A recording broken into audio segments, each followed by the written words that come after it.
Il me regarde, puis il fait « maman ». Puis là, il part. Et là, je crie après son père « appelle l'ambulance, la police ». Bref, c'est moi qui appelle. Puis là, il me demande s'il respire-tu. Oui, il respire. On part, on s'en va à Saint-Jean. Et là, à Saint-Jean, il m'empêche de rentrer. Et là, je suis hystérique. Quand la porte est refermée, c'est une porte comme en trauma, la porte se referme. Moi, je le voyais là-bas. J'ai dit, ça, c'est la première fois que j'ai prié. J'ai dit, Seigneur, si tu me le laisses comme ça, viens le chercher. Viens le chercher. Il y a quelques années, Annick Archambault a failli perdre son fils, Alexandre. Ce jour-là, une des innombrables pilules qu'elle doit lui administrer a été oubliée. La santé d'Alexandre pose plusieurs défis. D'abord, il souffre d'un retard mental. Ses capacités intellectuelles ne se développeront jamais plus que celles d'un enfant de 5 ans. Ensuite, il est atteint d'une maladie très rare, dont on dénombre moins de 400 cas dans le monde entier, l'anémie de Blackfan-Diamond. Les divers maux qui l'accablent font en sorte que son corps ne se développe pas comme celui des autres enfants. Alexandre a 16 ans. Je me suis calmée. Et là, j'ai pu passer. L'urgentologue qui était là à Saint-Jean s'est rendu compte que quand je parlais fort, le cardio d'Alexandre montait. Là, il me disait, il est en vie. Alors là, ils ont appelé à Sainte-Justine. Et là, Dr Duval annonce, Annick, vous avez 27 minutes pour l'intuber, puis vous en venir à Sainte-Justine. Bien, je dis, Dr Duval, même si tout va bien, ça prend plus de temps que ça. Il dit, OK, Annick, une trentaine.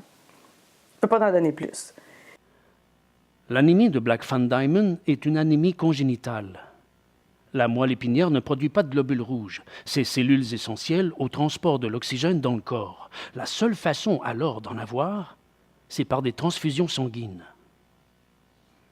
Là, ça, c'est l'horreur. On part en ambulance. Tous les accès à toutes les rues qu'on prenait étaient barrés. On roulait environ 260-270. On est arrivé à Sainte-Justine à 25 ou 26 minutes. Et là, Dr Duval annonce, Annick, il a été endormi combien de temps? On ne le sait pas. Je dis, OK. On ne sait pas comment il va se réveiller.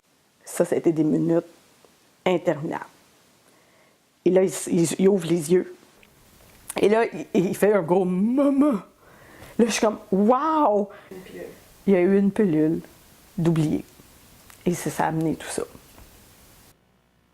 Dans la plupart des cas, l'anémie de Blackfan-Diamond est découverte avant la 2e année de l'enfance. Pour Alexandre, le diagnostic est tombé à 6 semaines. Alexandre a des problèmes graves, mais aussi des problèmes moins critiques qui affectent tout de même sa qualité de vie et celle de sa famille, comme des troubles du sommeil. C'est un enfant qui ne dort pas, donc il passe ça de bonne heure le matin. On se lève autour de 3 heures, et là, il y a des prises de médicaments. Après ça, bon, c'est la routine de manger, on s'habille, on part pour l'école. Le soir, alors on a une panoplie de pilules. Et il y a aussi le médicament pour le fer. Je le pique tous les soirs dans les cuisses. Maintenant, là, on a reçu presque... Bien, on est au-delà de 300 transfusions. S'il n'y a pas de donneur, Alexandre meurt. Pas de sang, pas de vie.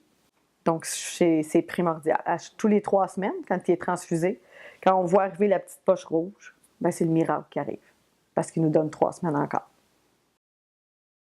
Alexandre, c'est un imitateur. Il va aimer faire ce qu'il voit que nous, on fait. Donc, tondeuse, souffleuse, pelleter, mettre les poubelles, ramasser les bacs, ramasser les feuilles. Alexandre a une mémoire incroyable. L'espérance de vie d'Alexandre est moins longue qu'un enfant en parfaite santé. Les enfants atteints de Blackfan-Diamond dépassent rarement l'âge de 30 ans. On ne nous en parle pas beaucoup de ça. Mais dans ma tête de maman à moi, j'aimerais mieux qu'Alexandre ne me survive pas. Mais un enfant comme Alexandre, moi, ma question, c'est s'il me survit, qui va s'en occuper?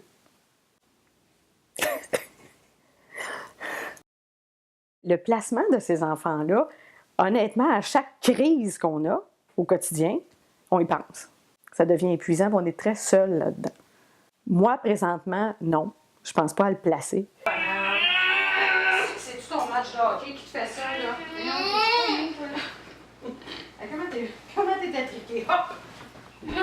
Oui, j'ai déjà été gênée par Alexandre parce qu'il parle fort, il crie, il agit bizarrement. Et le fait d'être mal à l'aise, c'est pas lui qui est mal, c'est toi qui es mal. Faut pas que je le cache, moi j'ai fait une descente en dépression aux enfers un peu, là. Et c'est après ça que là j'ai dit, hey, la grande, ça va faire, là. C'est toi qui est pas bien, là. Lui, il demande rien, puis c'est correct pour lui. J'avais pas d'amis, j'avais pas de cercle d'amis, je restais toute seule. Pendant ces 16 années à veiller sur son fils, c'est un long apprentissage qu'a fait Annick. Au-delà d'être en mesure de prodiguer à Alexandre les nombreux soins que sa condition exige, elle sait maintenant vivre avec les contraintes occasionnées par la maladie.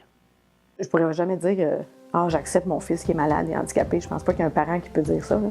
On fait preuve de résilience, on s'y fait, on vit avec, on évolue. Maintenant, ça me dérange plus. La preuve, c'est que je l'amène beaucoup plus avec moi partout. Avant, non, Annick, non, je vais pas. Maintenant, mes amis viennent le garder, ils viennent le voir. Tu sais, des bons côtés dans cette maladie-là, à première vue, tu as l'impression qu'il n'y en a pas. Dans la maladie, il n'y en a pas. Ça, c'est vrai. Tout le monde en souffre, mais à un moment donné, il faut que tu t'en sortes. Fait que oui, il y a des bons côtés. Par exemple, on est allé au Canadien dans une loge, à cause d'Alexandre. Il a fait un rêve d'enfant. J'ai vu Rock Voisine. C'est quand même pas rien, Stéphane Rousseau. J'ai donné des conférences à cause d'Alexandre. Moi, ça, je trouve que c'est les bons côtés de la maladie d'Alexandre. C'est beaucoup toi, le parent, qui va faire la différence pour l'enfant.